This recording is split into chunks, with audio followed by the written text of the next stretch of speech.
Baik, Assalamualaikum warahmatullahi wabarakatuh. Saya Binta Dwi Kisyara, nomor induk mahasiswa 14 1062 1013 akan mempresentasikan mini skripsi saya yang berjudul Hubungan Kepercayaan Diri dalam Komunikasi Interpersonal Mahasiswa Ilmu Komunikasi UNJ 2021. Mata kuliah Metodologi Penelitian Komunikasi Kuantitatif. Di sini ada daftar isi, ada daftar tabel, daftar gambar, bab satu pendahuluan, antara lain itu adalah latar belakang, perumusan masalah, tujuan penelitian, manfaat penelitian. Lalu bab 2 adalah landasan teori, konsep, review literatur, variabel X, variabel Y, model penelitian, dan hipotesis penelitian. Lalu terakhir, bab 3, metode penelitian, yaitu ada paradigma penelitian, pendekatan penelitian, metode penelitian, populasi sampel, teknik penarikan sampel, hipotesis riset, hipotesis statistik, metode pengumpulan data, metode pengukuran data, metode analisis data, keterbatasan dan kelemahan penelitian, definisi operasional, lalu operasional konsep. Yang terakhir ada daftar pustaka serta lampiran.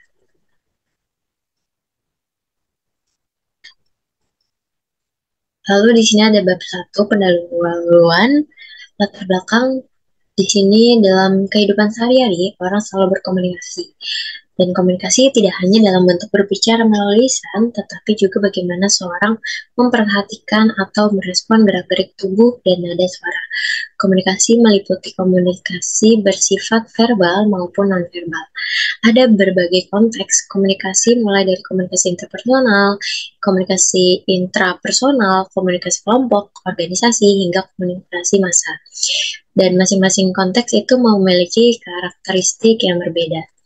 Nah, di sini ada pun beberapa aspek komunikasi interpersonal, antara lain ada keterbukaan atau openness, empathy atau empathy, sikap mendukung atau support, sikap positif atau positiveness, dan kesetaraan atau equality.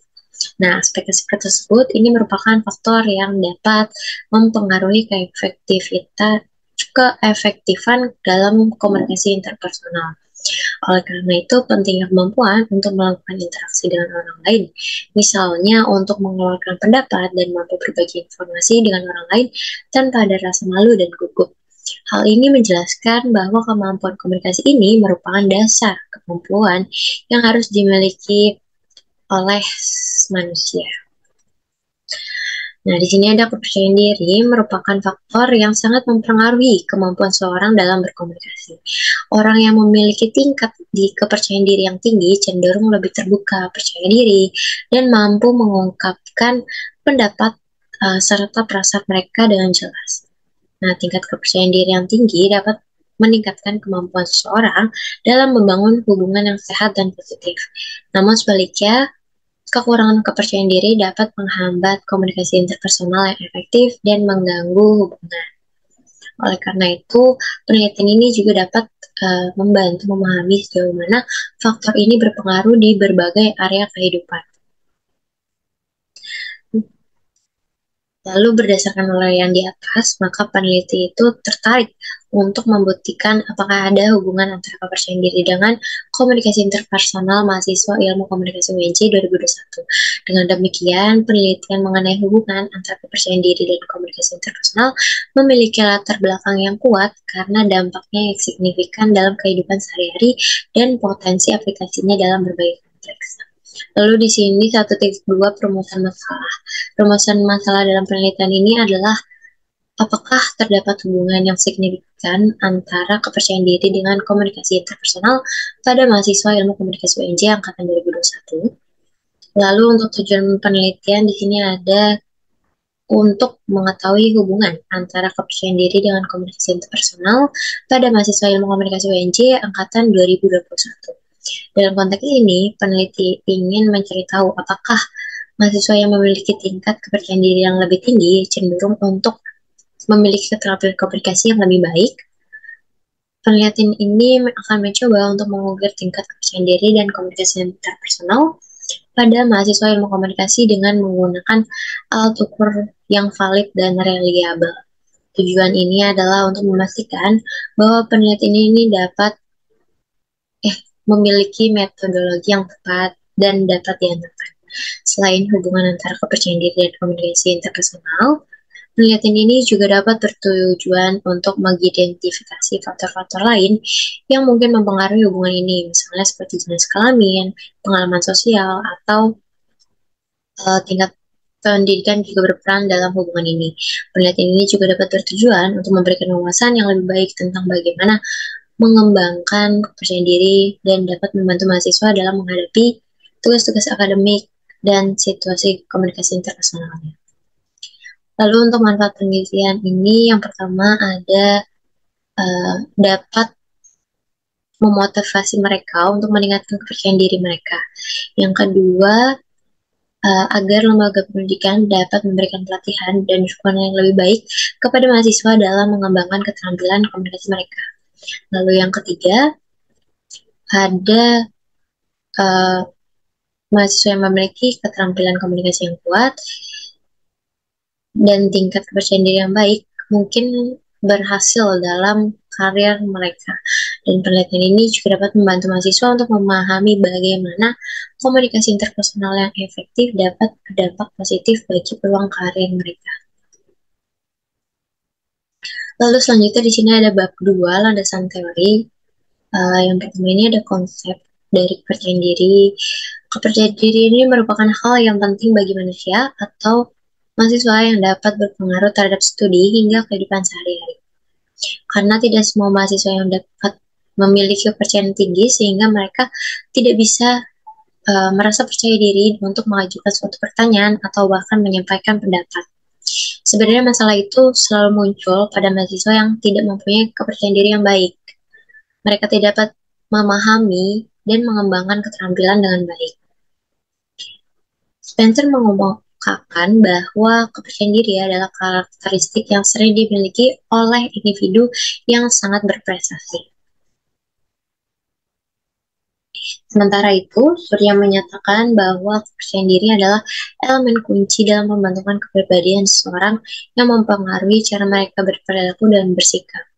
Namun menurut Sumarno, kepercayaan diri atau self-confidence adalah keyakinan dalam kemampuan individu terhadap diri mereka sendiri. Mahasiswa yang memiliki tingkat kepercayaan diri yang tinggi dapat menciptakan lingkungan pembelajaran yang aktif, baik dalam konteks kelas maupun dalam kehidupan sehari-hari. Dalam hal ini, kurangnya kepercayaan dalam kemampuan yang dimiliki menjadi salah satu masalah yang perlu diatasi. Lalu selanjutnya ada konsep dari komunikasi interpersonal. Makhluk merupakan makhluk sosial yang tidak dapat eksis dalam isolasi dan perlu berinteraksi sesama. Melalui komunikasi yang efektif, harapannya adalah pesan yang ingin disampaikan oleh komunikator dapat diterima jelas oleh penerima pesan.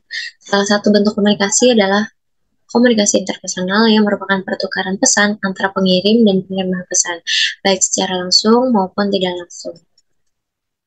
Jenis komunikasi ini dianggap paling efektif dalam mengubah sikap, pendapat, atau perilaku manusia karena sifatnya yang dialogis. Dalam berkomunikasi ini, terjadi pencakapan lisan yang memungkinkan adanya interaksi langsung dan sering berbalas-balasan. Oleh karena itu, komunikator dapat segera mengetahui tanggapan dari komunikan saat itu juga. Dengan demikian, komunikator memiliki pemahaman yang jelas tentang bagaimana pesan-pesan yang mereka sampaikan diterima atau ditolak, serta dampak positif atau negatif yang mungkin timbul. Salah satu jenis komunikasi adalah komunikasi interpersonal. Dalam konteks ini, komunikasi interpersonal dijelaskan sebagai bentuk komunikasi antara dua orang atau sekelompok kecil individu yang saling berinteraksi dan memberikan umpan balik. Meskipun definisi konseptualnya dapat memberikan gambaran umum, perlu diingat bahwa setiap interaksi antara individu-individu tersebut memiliki karakteristik yang berbeda. Lalu di sini ada review literatur. Ada beberapa penelitian terdahulu yang terkait dengan variabel yang digunakan dalam penelitian ini. Antara lain, yang pertama ada penelitian dengan judul Relationship Between Confidence and Interpersonal Communication with the Adjustment of Class 10 Student of SMAN 6 Banjarmasin. Penelitian ini dilakukan untuk melihat apakah ada hubungan antara kepercayaan diri dan penyesuaian diri pada siswa kelas 10 di SMAN 6 Banjarmasin. Penelitian ini melibatkan 150 siswa dan hasil analisis dengan menggunakan teknik korelasi.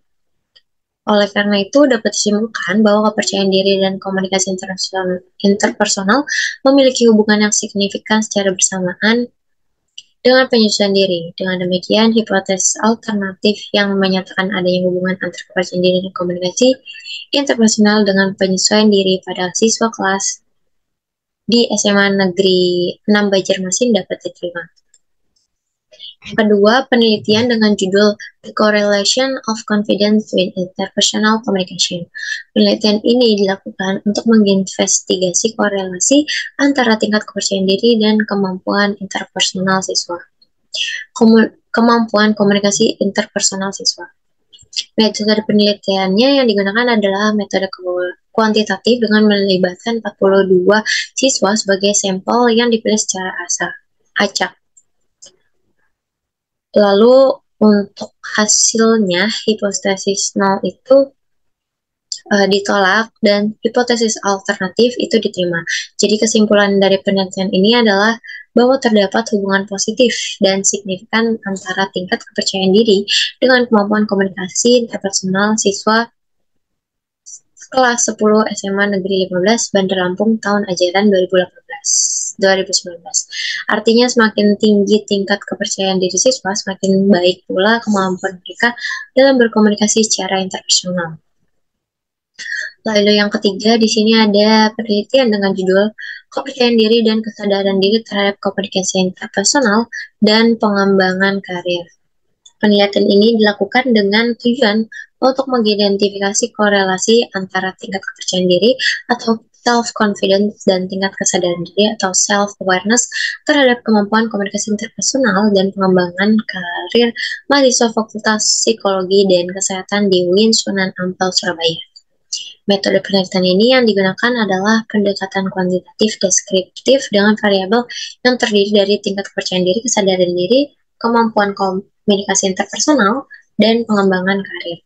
Sampel penelitian terdiri dari 183 responden yang dipilih secara acak. Lalu hasil penelitian menunjukkan bahwa adanya hubungan antara kepercayaan diri dan tingkat kesadaran diri terhadap kemampuan komunikasi interpersonal dan pengembangan karir. Dalam konteks ini, semakin tinggi tingkat kepercayaan diri dan tingkat kesadaran diri yang dimiliki oleh siswa, maka semakin tinggi pula kemampuan mereka dalam berkomunikasi secara interpersonal dan pengembangan karirnya. Lalu yang keempat di sini ada penelitian dengan judul Relationship Between Self-Concept, Self-Confidence, and Interpersonal Communication Skill in the Learning Process of Student. Penelitian ini bertujuan untuk menyelidiki hubungan antara konsep diri, kepercayaan diri, dan kemampuan komunikasi interpersonal dalam proses pembelajaran di kalangan mahasiswa Fakultas Ekonomi dan Bisnis Islam di UIN Imam Bonjol, Padang. Populasi yang menjadi subjek penelitian ini adalah seluruh mahasiswa Fakultas Ekonomi dan Bisnis Islam di Universitas Negeri Imam Bonjol, Padang yang berjumlah 799 orang. Metode pengambilannya digunakan adalah teknik sampling kuota, lalu disampel dipilih secara acak.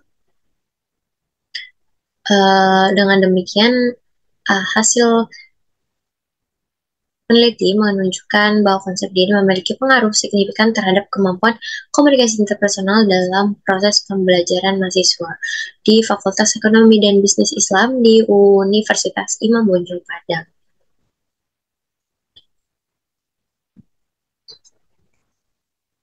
Lalu selanjutnya di sini kelima, penelitian dengan judul pengaruh self-awareness dan self-image dalam meningkatkan kepercayaan diri mahasiswa keperawatan D3. Tujuan dari penelitian ini adalah untuk mengidentifikasi dampak dari kesadaran diri atau self-awareness dan citra diri.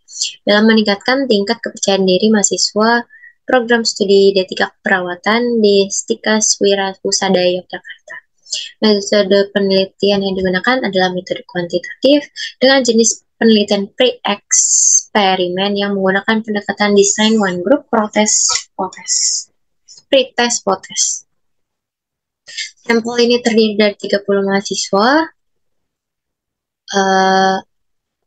lalu penelitian ini menyimpulkan bahwa ada pengaruh positif dari kesadaran diri dan citra diri dalam meningkatkan tingkat kepercayaan diri mahasiswa program studi D3 Keperawatan di Stikas Wirausaha Yogyakarta setelah menerima intervensi terapi CBT. Lalu yang keenam, di sini ada penelitian dengan judul The Relationship Between Self-Confidence Level with Interpersonal Communication Skill in Student. Tujuan penelitian ini adalah untuk menginvestigasi hubungan antara tingkat kepercayaan diri dan kemampuan komunikasi interpersonal pada mahasiswa tingkat 1 dan 2. Penelitian ini menggunakan desain studi korelasi dengan pendekatan cross-sectional. Jumlah sampelnya adalah sebanyak 58 responden yang dipilih secara acak.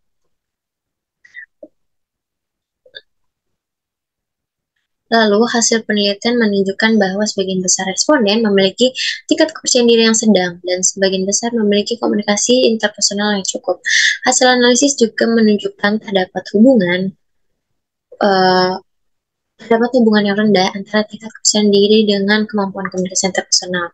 Hal ini mengindikasikan bahwa semakin tinggi tingkat kepercayaan mahasiswa, semakin baik kemampuan komunikasi interpersonal mereka. Lalu yang ketujuh ada penelitian dengan judul hubungan antara kesadaran diri dengan kepercayaan diri siswa kelas 11 IPS di SMA Negeri 1 Kayangan. Penelitian ini bertujuan untuk mengidentifikasi hubungan antara tingkat kesadaran diri dan tingkat kepercayaan diri siswa. Lalu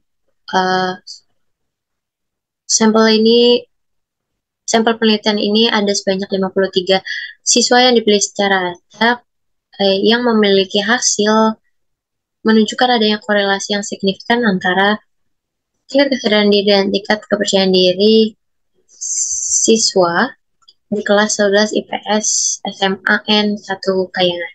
Lalu yang ke-8, penelitian ini dengan judul The Effect of Johari Widow Training on Self-Esteem of the Adolescent at Aisyah Orphanage in Sidoarjo. Penelitian ini bertujuan untuk meningkatkan tingkat kepercayaan diri remaja yang tinggal di panti asuhan Aisyah Sidoarjo melalui pelatihan menggunakan Johari Widow untuk mengenal diri. Penelitian ini menggunakan pendekatan kuantitatif yang memiliki hasil penelitian menunjukkan peningkatan yang signifikan dalam hal seperti kepuasan terhadap diri sendiri, menyadari keunggulan dalam diri, serta berpikir positif setelah mengikuti pelatihan pengenalan diri Johari Widow.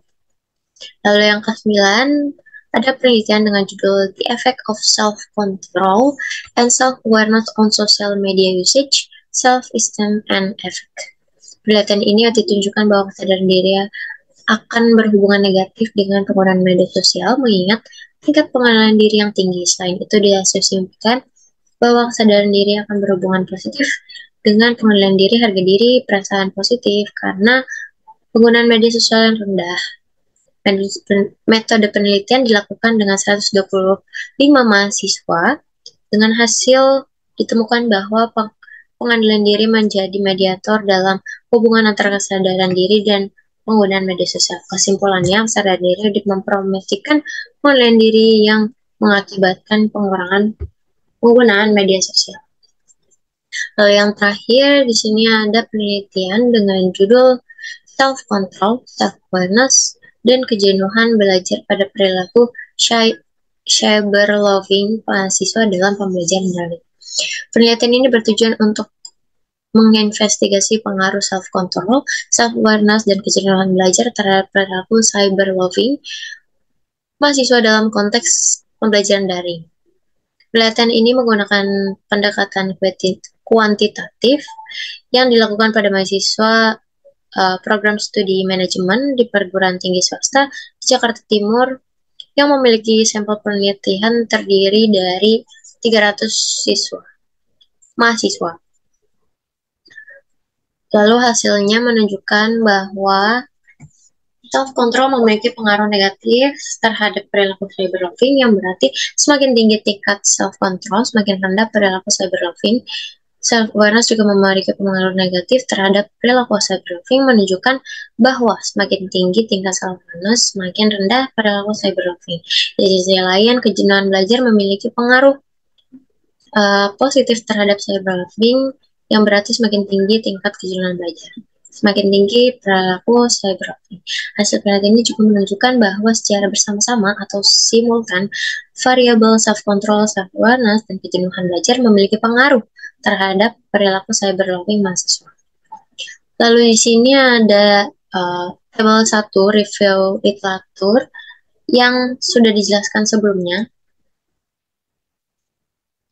Di sini ada 10 review literatur. Lalu selanjutnya ada variabel X adalah variabel independen. Variabel ini juga disebut dengan variabel output, kriteria, konsekuen, atau juga terikat. Variabel ini adalah variabel yang menjadi hubungan karena adanya variabel bebas. Penelitian ini menggunakan variabel X dengan sebagai kepercayaan diri. Lalu ada variabel Y atau variabel dependent. Biasa dikenal dengan variabel stimulus, prediktor, antecedent, atau juga disebut dengan variabel bebas. Variabel ini merupakan variabel yang menjadi sebab perubahan atau terikat. Penelitian ini menggunakan variabel Y sebagai komunikasi interpersonal mahasiswa ilmu komunikasi UNJ angkatan 2021. Lalu di sini ada model penelitiannya, bisa dilihat gambar satu model penelitian, kepercayaan diri X, lalu komunikasi interpersonalnya Y. Lalu selanjutnya di sini ada hipotesis penelitian yang diajukan dalam penelitian ini adalah sebagai berikut. Tidak terdapat hubungan yang signifikan, lalu HA terdapat hubungan yang signifikan. Selanjutnya ada bab 3 metode penelitian. Paradigma penelitian di sini adalah sebuah kerangka konseptual dan metodologi yang digunakan dalam penelitian. Paradigma positivisme digunakan dalam penelitian kuantitatif untuk meramalkan peristiwa atau fenomena yang akan terjadi dalam masyarakat dengan cara yang objektif. Nah, dalam penelitian ini, paradigma positivisme dimanfaatkan untuk melihatkan bahwa suatu tindakan sosial yang nyata akan menyebabkan suatu gejala sosial lainnya seperti hukum sebab akibat.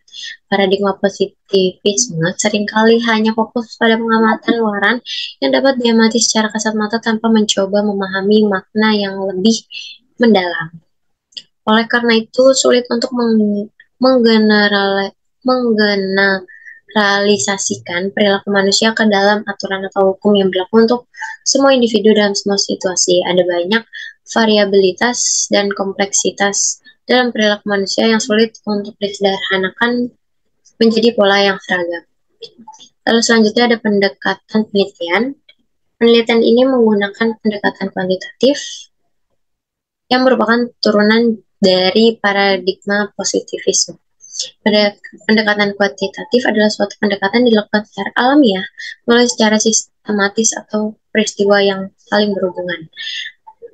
Penggunaan pendekatan kuantitatif dalam penelitian ini adalah untuk mengetahui adakah hubungan antara kepercayaan diri variabel X dengan komunikasi interpersonal variabel Y pada mahasiswa ilmu komunikasi UNJ angkatan 2021. Lalu model penelitiannya ini merupakan penelitian deskriptif kuantitatif yang merupakan jenis penelitian yang digunakan untuk mendeskripsikan atau menggambarkan kejadian disertai fakta berdasarkan hasil pengamatan. Metode penelitian ini menggunakan metode survei. Survei adalah salah satu teknik pengumpulan data yang berasal dari paradigma positivisme. Metode ini digunakan untuk menjelaskan hubungan suatu kejadian serta dapat digunakan untuk mengevaluasi peristiwa. Penelitian ini menggunakan metode deskriptif kuantitatif karena ingin mengumpulkan informasi berupa jawaban responden terkait kepercayaan dirinya dengan hubungan interpersonal yang terjadi pada mahasiswa ilmu komunikasi UNJ 2021. Selain itu juga ingin menguji hipotesis terhadap variabel-variabel yang terdapat dalam penelitian. Lalu di sini ada populasi, sampel, teknik penarikan sampel.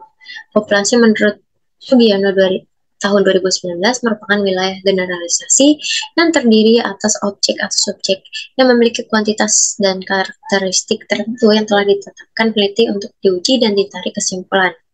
Yang menjadi subjek penelitian ini adalah mahasiswa UNJ Program Studi Ilmu Komunikasi Angkatan 2021, sehingga populasi yang digunakan dalam penelitian ini adalah mahasiswa Prodi Ilmu Komunikasi UNJ 2021 dengan jumlah 124 mahasiswa aktif.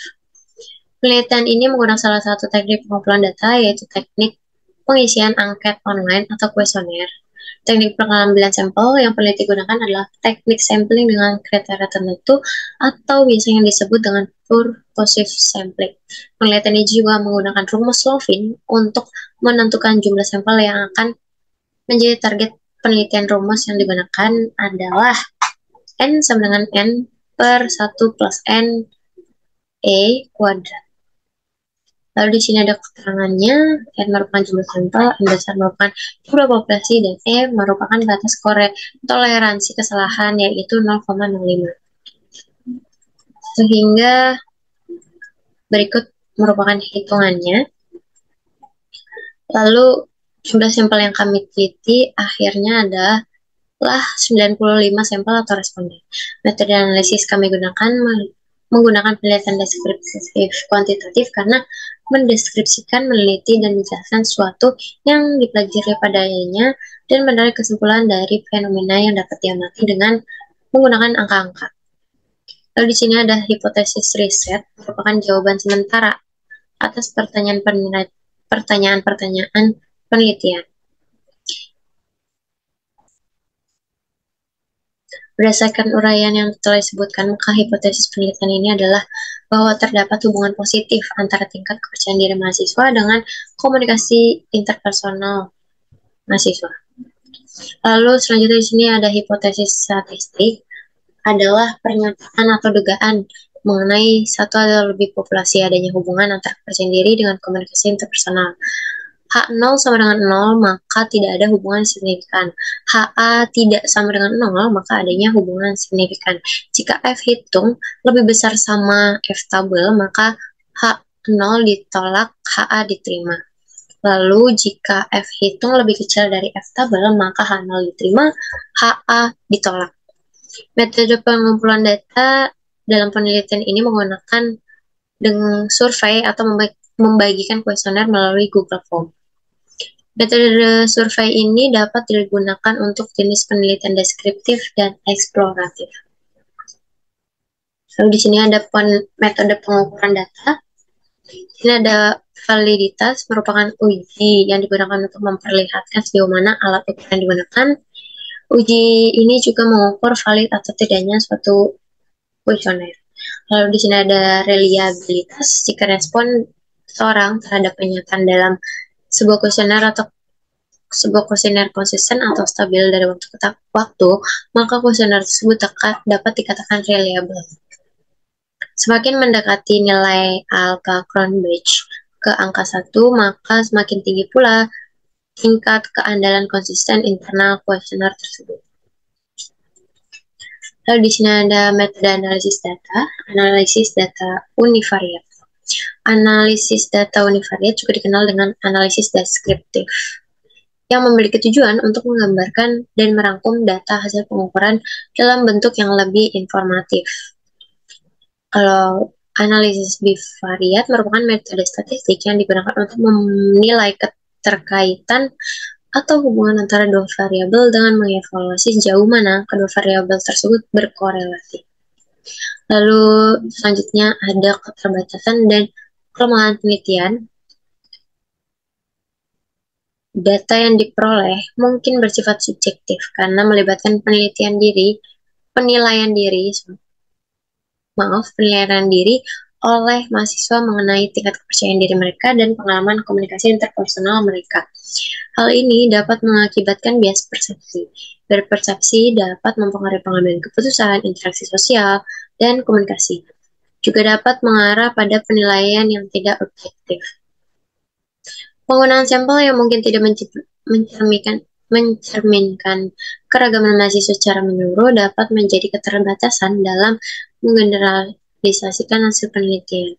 Kemungkinan terjadinya bias dalam penyebaran kuesioner atau partisipasi responden, seperti mereka yang lebih percaya diri, lebih mungkin untuk merespon dapat mempengaruhi hasil penelitian. Lalu selanjutnya di sini ada definisi operasional. Variabel yang digunakan dalam penelitian ini ada dua, yaitu variabel kepercayaan diri X dan variabel komunikasi interpersonal yaitu Y.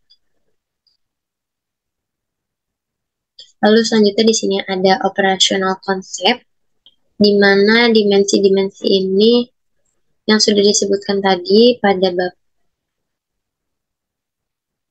sebelumnya. Lalu di sini ada indikatornya. Lalu di sini ada dimensi serta indikator dari variabel komunikasi interpersonal Y. Lalu di sini ada daftar pustaka. Lalu selanjutnya di sini ada lampiran kuesioner proposal skripsi. Pada penelitian ini, peneliti menyebarkan kuesioner kepada sampel melalui Google Form. Di sini ada pengisiannya seperti identitas responden dan petunjuk pengisian angket.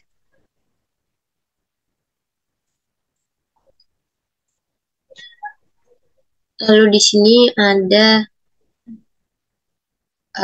keterangan pilihan jawaban yang tersedia seperti STS, sangat tidak setuju, setuju, dan sangat setuju. Lalu di sini ada uraian dari pernyataan operasional konsep.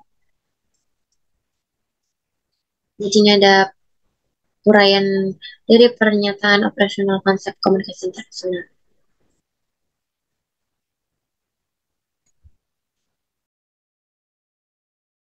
Sekian presentasi dari saya. Kurang lebihnya mohon maaf. Wassalamualaikum warahmatullahi wabarakatuh.